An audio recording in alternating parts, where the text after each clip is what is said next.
menguak sejarah hilangnya mahasiswa IPB selama 15 tahun. Jangan lupa di-subscribe dulu, agar selalu menyimak sejarah Nusantara berikutnya. Terima kasih. Assalamualaikum warahmatullahi wabarakatuh. Dia masih menjadi mahasiswa IPB saat menghilang 15 tahun silam di Pulau Seram, Maluku. Dia kembali ke kota hanya dengan sandal jepit dan baju lusuh. Tapi, dia disambut bak seorang pahlawan yang baru saja kembali dari medan laga. Dia diluk-elukan segenap penjuru. Kisahnya menitikan haru. Dia diabadikan dalam puisi. Dia seperti sungai yang tak henti mengalirkan inspirasi.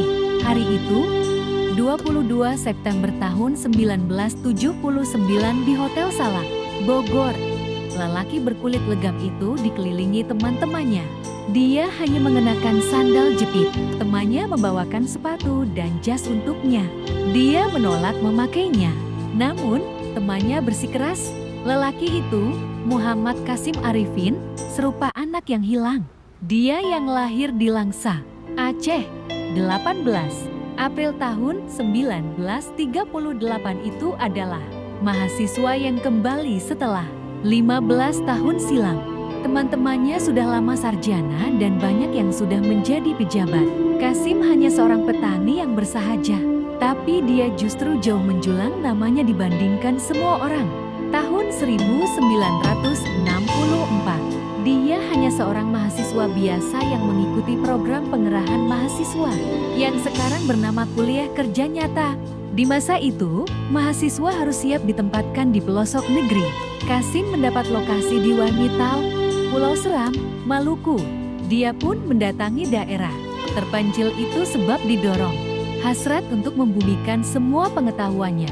Di Waimitau, dia bertemu keluarga petani miskin yang datang melalui program transmigrasi. Nuraninya terketuk. Dia ingin berbuat sesuatu. Dia menanggalkan semua identitas kota pada dirinya. Dia memakai sandal jepit dan baju lusuh. Dia ikut menemani petani yang berjalan kaki 20 km menuju sawah. Dia melakukannya setiap hari dan bolak-balik. Dia membantu petani untuk mengolah tanah. Diajarkannya pengetahuan yang didapatnya di kampus IPB. Dia membantu masyarakat untuk membuka jalan desa, membangun sawah baru, membuat irigasi. Dia tidak menunggu bantuan dari pemerintah. Dia membangkitkan semangat masyarakat untuk bergotong royong. Kasim peduli pada petani lebih dari dirinya sendiri. Dia pun mendapat kasih sayang dari semua orang. Dia disapa Antua, sebutan bagi orang yang dihormati di Waimitau. Kasim begitu larut untuk membantu masyarakat, sampai-sampai dia lupa pulang. Seharusnya dia di Waimitau hanya 3 bulan, tapi dia merasa tugasnya belum selesai. Bahkan saat semua teman-temannya pulang, dia tetap menjadi petani. Bahkan semua temannya telah diwisuda, dia masih setia di kampung itu. Hingga semua temannya lulus dan menjadi pejabat, dia tetap memilih di kampung itu hingga 15 tahun. Di Aceh, orang tuanya memanggil. Dia tak bergeming. Bahkan Rektor IPB, Profesor Andi Hakim Nasution, memanggilnya kembali. Dia masih juga tak bergeming.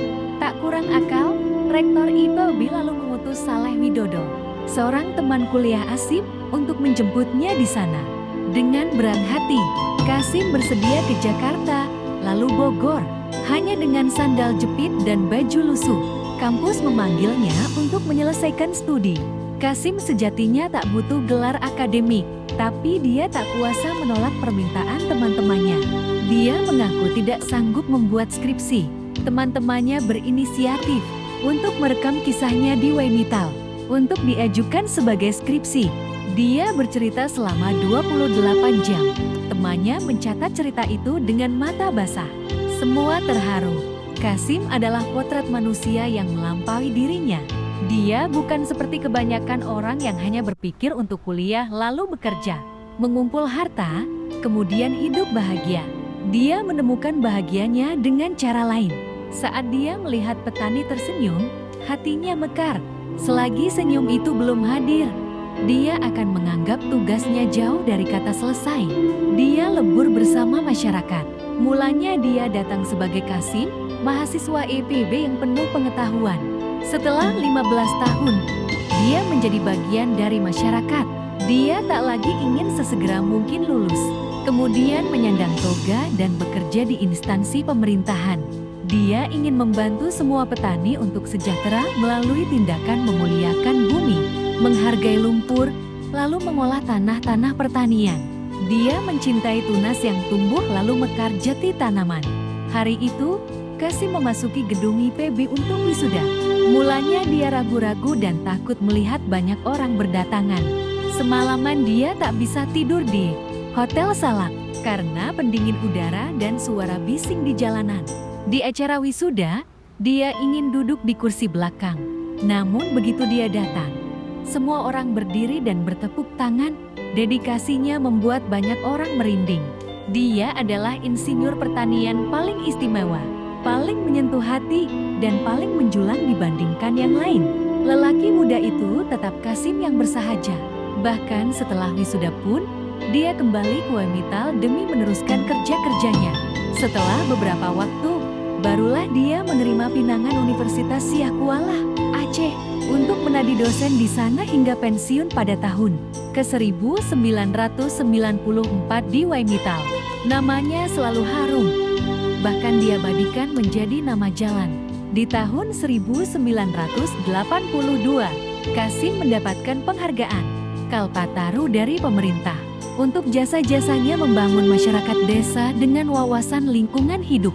Qasim yang tidak gila pada penghargaan, membuang Kalpataru itu di bawah kursi dan meninggalkannya begitu saja. Hingga akhirnya seseorang mengantarkan Kalpataru itu ke rumahnya. Bahkan penghargaan pun bukan menjadi tujuannya. Ketika mendapat tawaran untuk studi banding ke Amerika Serikat, dia menolak. Untuk apa saya harus ke Amerika?